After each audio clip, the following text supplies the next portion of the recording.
নদুৱাৰ দক্ষিণ বালিজুৰিত সম্প্ৰীতিৰ নিদৰ্শন দাঙি ধৰিলে এখন বিয়াই যিটো সময়ত চৰকাৰে গোৰ্খা জনগোষ্ঠীক অসমীয়া জাতিৰ অবিচ্ছেদ্য অংগ বুলি কৈ আহিছে তেনে সময়তে কৃষ্ণ বৰা নামৰ যুৱকজনে গোৰ্খা জনগোষ্ঠীৰ কল্পনা নেৱাৰ নামৰ কন্যাগৰাকীৰ সৈতে সম্পূৰ্ণ সামাজিক নীতি নিয়মেৰে বিবাহ পাশত আবদ্ধ হ'ল। ইয়াৰ জৰিয়তে যুৱক যুৱতীদ্বয়ে সমাজৰ বাবে কঢ়িয়াই আনিলে ঐক্য সম্প্ৰীতিৰ এক বাৰ্তা। প্ৰায় 5 কিলোমিটাৰ পথ খোজকাঢ়ি দৌৰা আহিল কইনা নিবলৈ।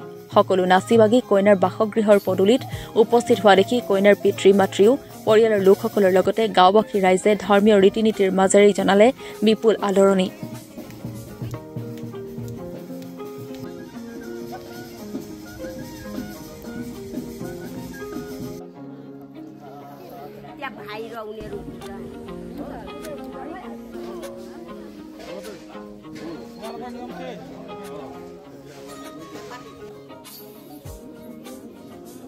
बेहुला किन मन छ मारेको हाँस्नु पर्छ त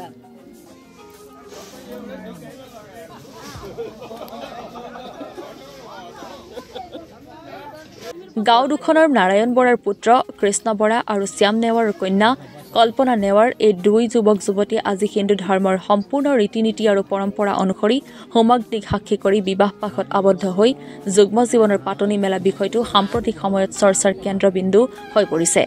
সকলো ৰাইজে মিলি দুয়োকে আশীৰ্বাদ প্ৰদান কৰা পৰিলক্ষিত হ'ল বিয়া ঘৰখনত।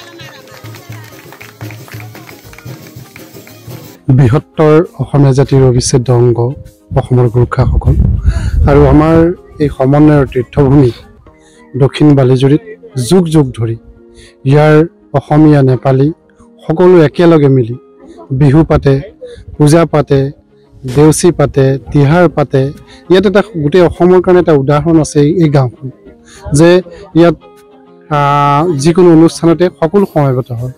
আজি এই দুখন ঘৰৰ নাৰায়ণ বৰাৰ পুত্ৰ শ্ৰী কৃষ্ণ বৰা দৰা পক্ষ আৰু শ্যাম নেৱাৰৰ কন্যা কল্পনা নেৱাৰ দুই ঘৰৰ সন্মতি সাপেক্ষে এই বিয়াখন সৰ্বসন্মতভাৱে হৈছে আৰু ইয়াত আমাৰ সকলো সমাজৰ অসমীয়া সমাজ, নেপালী সমাজ সকলোৱে একেলগে সহযোগিতা কৰি এই বিয়াখনত গোৰ্খা নিয়মো কৰিছে, অসমীয়া নিয়মো কৰিব।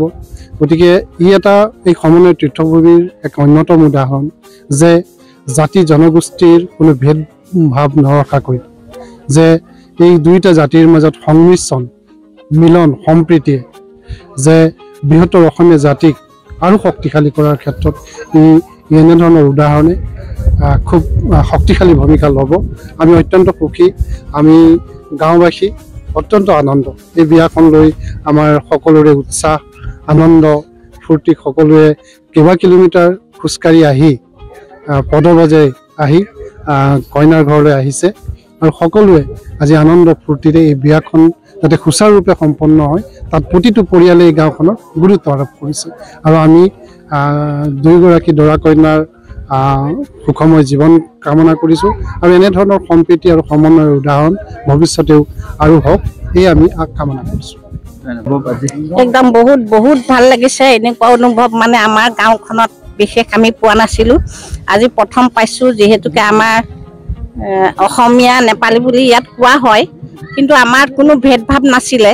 আজি যিখন বিয়া হৈছে তেওঁলোকৰ পৰস্পৰ মতে আমাৰ নিয়ম মতে খুবেই ভাল লাগিছে। যিখিনি মাংগলিক কাম হ'বলগীয়া সকলোখিনি একেলগতে বহি আমি কাম কৰিছোঁ আৰু আনন্দ ফূৰ্তি কৰিছোঁ। এনেকুৱা ফূৰ্তি আমি আগে পিছে পোৱা নাই। মই ইয়াত এতিয়া 45 বছৰ হ'ল বিয়া হৈ অহা, কিন্তু আমাৰ ইয়াত কোনো ওতঃপ্ৰোতভাৱে যিমানখিনি আমি কাম কৰি আহিছোঁ ইয়াত কোনো জাতি ভেদ এইবিলাক কোনো মানে নাই। তো ভাল লাগিছে। আমি এইটোৱে মধুৰ কৰি তুলিছে, লগতে মানে এই সমন্বয়টো আমাৰ জাতিগত একতা কৰি ৰাখিছে। বহুত বহুত ভাল লাগিছে। এনেকৈ আগলৈও আহি থকা দিনবিলাকত নতুন প্ৰজন্মত যাতে এনেকৈ এনাজৰি একতা হৈ থকাটো আমি বিচাৰিছোঁ আৰু ভাল লাগিছে। যিহেতুকে এতিয়াৰ পৰাই নহয়, আমি মই 45 বছৰ পাই আহিছোঁ।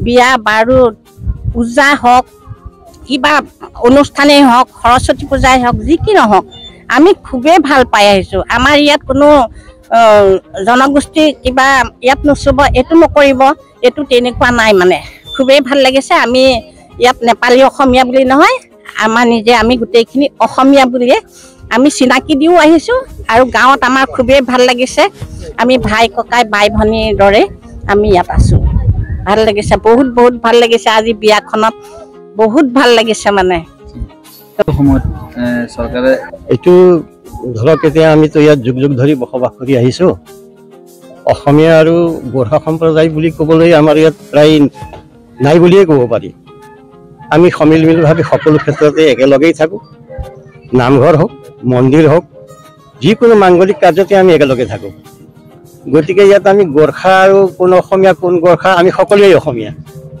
গতিকে ইয়াত গোৰ্খা আৰু অসমীয়া বুলি কিবা প্ৰভেদ আছে বুলি মইতো নাভাবোঁ দেখাই নাই গোটেই জীৱনটো মই সৰুৰ পৰা ইয়াতে জন্ম হৈ পেলাই এই বয়সটো হ'ল এই বয়সলৈকে আমি অসমীয়া আৰু গোৰ্খাৰ মাজত কিবা এটা যে পাৰ্থক্য আছে এইটো আমি দেখা নাই আমি একেলগে থাকোঁ একেলগে বহি সকলো কাৰ্যতে আমি একেলগেই থাকোঁ গতিকে সমিলমিলভাৱে আমি চলি আহিছোঁ আৰু বিহুৱেই হওক দুৰ্গা পূজাই হওক দিৱালীয়েই হওক যিকোনো অনুষ্ঠান সকলো অনুষ্ঠানতে আমি একেলগে থাকোঁ গতিকে আমাৰ মাজত কোনো মতভেদ আছে বুলি ময়ে নিজেই নাভাবোঁ আৰু দেখাও নাই এইটো অনুভৱো নহয় গতিকে আজি এইটো এটা বিবাহ যিটো আগতে বহুত এইবিলাক বিবাহবিলাক হৈছে এনেই নোহোৱা নহয় যে অসমীয়া আৰু গোৰ্খাৰ মাজত বহুত বিবাহ হৈছে কিন্তু আমাৰ মাজত এইটো এটা আনুষ্ঠানিক বিবাহ আমি সামাজিকভাৱে দুয়ো পক্ষৰ পৰা সন্মতি জনাই এই আনুষ্ঠানিক বিবাহখন পাতিছোঁ গতিকে মই খুবেই সুখী যে লাহে লাহে আমি ক্ৰমান্বয়ভাৱে বিৰাট অসমীয়া মহাজাতিৰ লগত আমি একত্ৰিত হৈছোঁ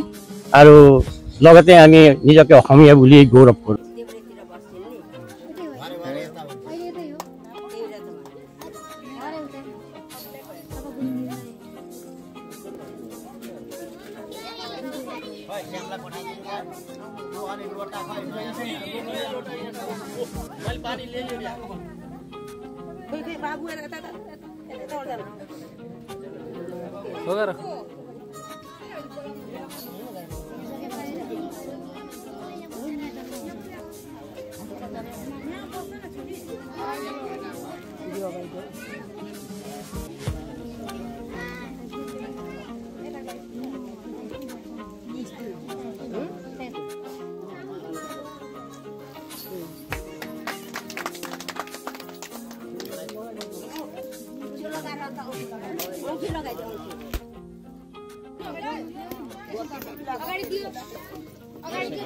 নিউজ ডেস্ক অসম টুডে।